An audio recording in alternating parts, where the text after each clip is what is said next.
really realistically, to grow all of our own food, you guys are gonna see this entire property covered in food.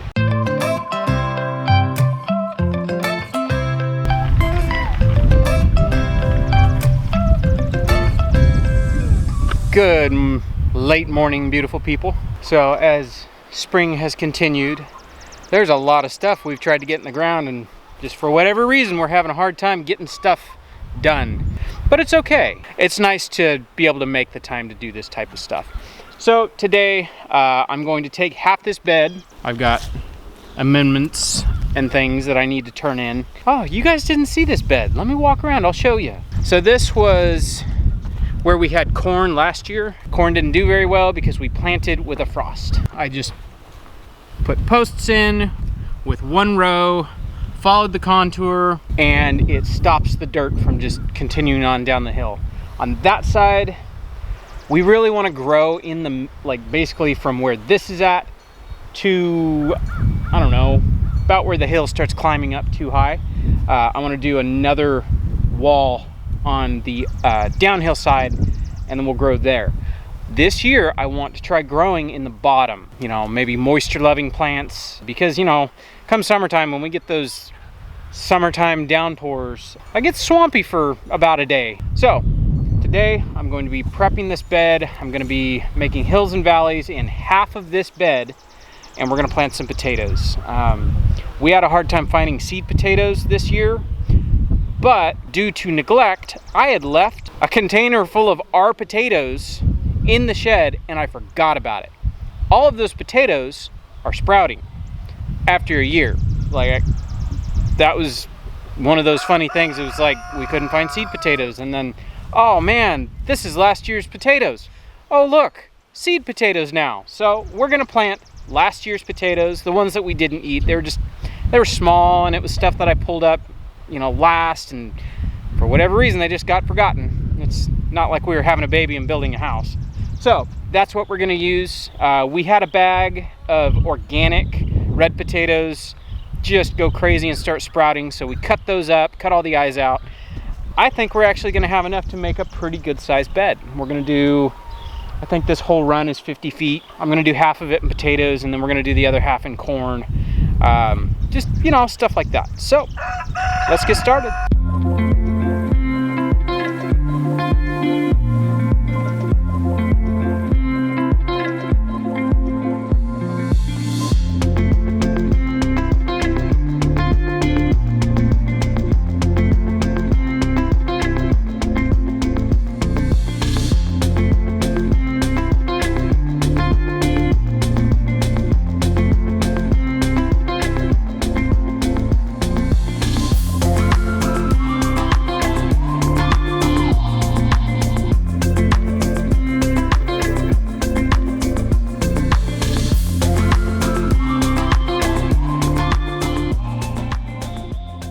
It is very windy. Funny thing about the weather, here we are moving up towards the end of April. We're supposed to have a freeze tomorrow. Like, come on. The weather's been great. I mean, don't get me wrong, I like it when it cools down after sweating all day long. But a freeze? Come on. It's because our last frost date was a week ago. All right, so it looks like we're gonna get three rows. I'm gonna do the hill trench method. You plant in the bottom of the trench, and as the potatoes grow, you take dirt from the hill and bury the potatoes, and then by the time you're at the end, you now have the potatoes in the hill, thereby giving you more room for potatoes. I have put so much compost in this dirt and rototilled it in. I didn't show you guys because it's just, hey guys, look, I'm rototilling, and I'm rototilling again. So this is the method we're gonna try. We've grown potatoes in containers. We've grown potatoes all sorts of different ways over the years. I'm gonna try this method. Now that we actually have space, I can experiment. So, we're gonna get planting.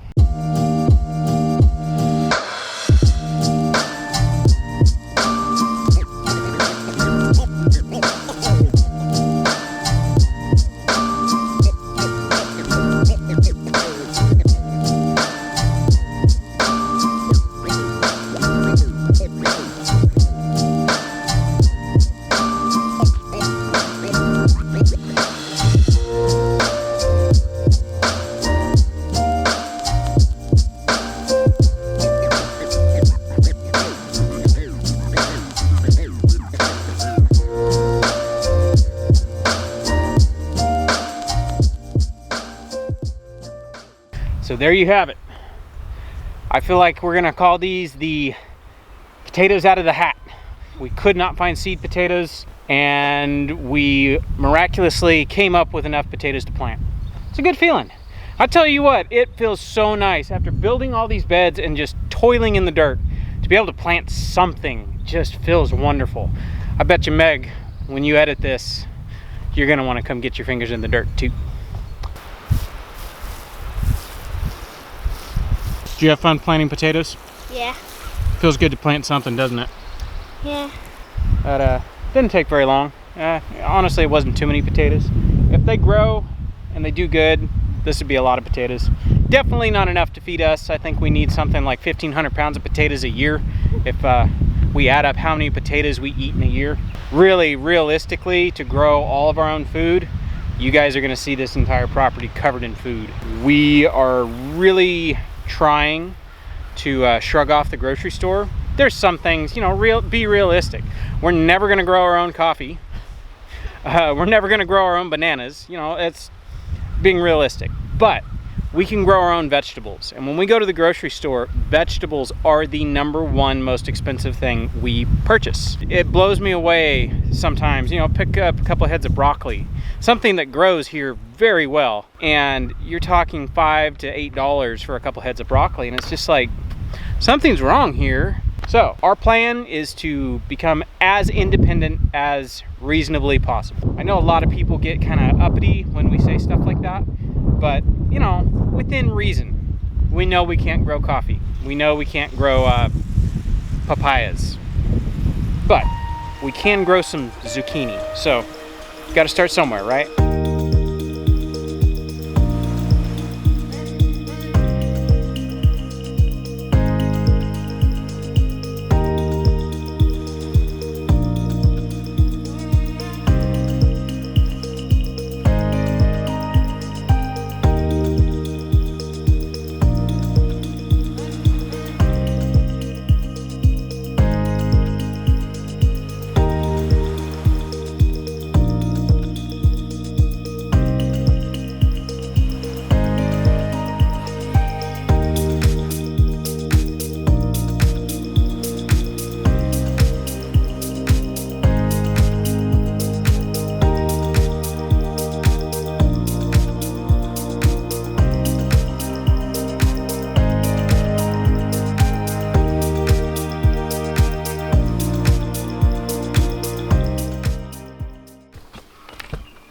They're still busy. I like to catch them when they're exploring. Oh, it feels good to have them back in the woods. I'll get your water in a minute. I gotta talk to the people. Yeah, I love when they get back in the woods. American guinea hogs are excellent foragers. If you give them enough land to forage on, you wouldn't even have to feed them because they're so good at foraging and feeding themselves. From what I've seen, if I were to move them every, say, 2 days, I probably could get away with not feeding them. This area right here, we are getting into the deeper part of the woods we have. Now this is 2 acres back here. I wanna thin this out enough to where there's still heavy shade, but we can walk through it. The heavy shade's a lot better for the pigs. They seem to enjoy it a lot more. Black pigs in hot sunlight, I don't imagine it's very comfortable when it gets really hot. They like the shade. And as it gets hotter, we'll work our way through the woods, and then by probably June, when it's really hot, I'll put them down there in the swamp, and they'll have all the mud they can wade through. All right, I'm gonna get a hose up here and fill up their water, and that'll be it for chores.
1 bucket chicken feeder. All right, let's go fill it up with chicken food and give it to them.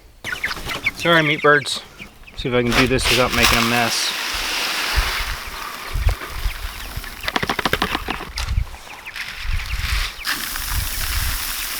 So one of the nice things about a bucket feeder like this, a bucket feeder holds about 25 pounds of feed. That's half a bag of feed in there. It's really handy for keeping track of feed, because I know 2 of those bucket feeders is a bag of feed. I don't know if I can say enough good things about a simple feeder like this. I'm really happy with how it's working for the layers. I'm curious to see how the meat birds like it. Hopefully they won't make such a mess. Yeah. This little feeder is not the greatest for meat birds. They end up they'll knock the top off and then all the feed goes everywhere and it ends up getting wasted. Watch out, watch out. Well, they didn't waste any time. So as we are working out the kinks with raising meat birds, I can say I think we've finally got it to where everything's running nice and smooth. So if you guys are interested in getting into meat birds, we get ours from Murray McMurray Hatchery. We've been very happy. They seem very vibrant and healthy. We've had great luck. That's who we've gotten all of our chickens from. We'll leave a link down below if you're interested. If you haven't heard of them, I imagine most people watching have heard of Murray McMurray. So link down below. All right, now it's on to a future project. And by future, I mean trees.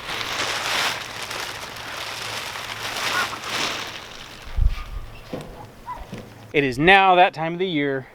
It is time for some more Stark trees. I think we got got some pear, got a nectarine. I think there's some more apple in there. I soaked them the way the instructions say. I have to say, Stark, you guys have really stepped up your game. When we got the box, there's actual QR codes you scan and it takes you to detailed instructions on the internet. That's cool. Welcome to the 21st century. All right, I'll see you guys out there.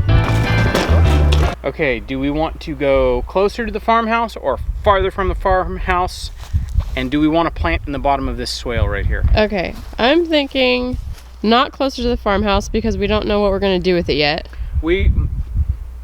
Don't make me regret saying this. We're talking about working on the farmhouse, and You're talking about working on the farmhouse. I'm like, no. The last time we did construction, I was having a baby and super stressed out, and I don't want to construct anything right now. Anyways, we've talked about doing something with it, maybe. I would like to have it dug in. I would like to bring it out another, I don't know, 15, 20 feet. 50, 60 feet into the hillside. That's a lot more. And then, kind of have it dug in, kind of like a basement area. Yeah. And then, go root up cellar. 2 to 3 stories, something like that. What? Apparently we're building a farm mansion. Holy cow. This is just, the things you sip your coffee and talk about. Yeah. That type of stuff. One of those, like, if money and time were not an issue, what would you do? Yes. Build a farm mansion, apparently. It's just a big farmhouse. Okay. We're kind of wary of where we're planting stuff in case, because honestly, if we were going to build this thing, we have to keep in mind where a leach field and a septic system would go. And because we have a creek on that side, that means everything has to go on this side. So the orchard has to be within parameters of that possibly happening. Yeah. So I think we'll go this way. And yes, I think in the bottom of the swale would be cool. Maybe not in the bottom. I don't want to drown the stuff, but maybe just on the edge. So yeah, and I know for everybody who's like, you're supposed to plant in the bottom of the swales, we get a lot of rain. So there's a bug. Rain. Sorry guys, go away. All right, you ready to plant these trees? Let's get these trees planted. Okay, cool.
there you have it.